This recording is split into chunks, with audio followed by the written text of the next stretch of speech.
వెనకట ఏరే ఊరికి ఏదన్నా మతలం పంపాలంటే మనుషులను దోలేది. అటెనక ఉత్తరాలు వచ్చినాయి, అవి అయినాక ల్యాండ్ ఫోన్లు వచ్చినాయి. ఊరికి 2-3 ఉంటే అది మా గొప్ప.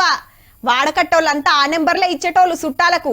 అటెనక ఎస్టీడీ బూతులు వచ్చినాయి, అవిటెనకనే కాయిన్ బాక్సులు, కీప్యాడ్ ఫోన్లు. ఇప్పుడు స్మార్ట్ ఫోన్ల కాలం నడుస్తుంది. అంత టెక్నాలజీ పుణ్యమే.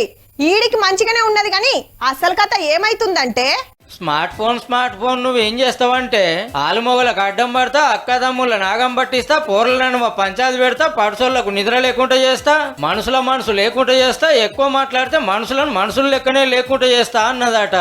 అట్లనే ఉన్నది మరి. ఏమంట స్మార్ట్ ఫోన్లు వచ్చినాయో ఇళ్లల్లో లొల్లులు చురువు అయినాయి.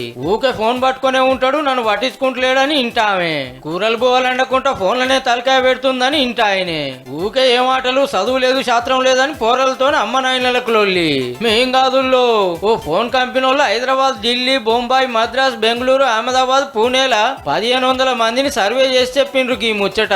ఇవి చేయబట్టి పంచాయతీలు అవుతున్నాయని 173 మంది పెద్దలు, 69 మంది పోరలు చెప్పిర్రట. మరి గిసోంటి ఫోన్లు ఎందుకు అడకం చేసుడు, పక్కకు పెడితే కాదా అంటే 176 మంది అబ్బో ఫోన్లు లేకుంటే మేము బతకమన్నారంటే చూడురిగా.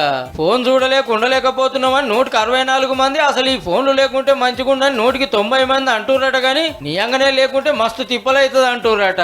దినం పెద్దలు 5 గంటలు, చిన్నలు 4 గంటలు ఫోన్లలోనే ఉంటుర్రట. అంతకు మించి ఆడకం చేస్తున్న వాళ్ళు ఉన్నారు గాని అది ఏరే ముచ్చట. ఎక్కువ ఆడకం చేయొద్దు, మంచిది కాదని డాక్టర్లు ఎంత మొత్తుకున్నా ఇనుడే లేదా. పరిస్థితి ఎట్లున్నదో మొత్తం చెప్పినాం. మరి మీ ఇంట్లో ఎట్లుందో మీకే తెలవాలి.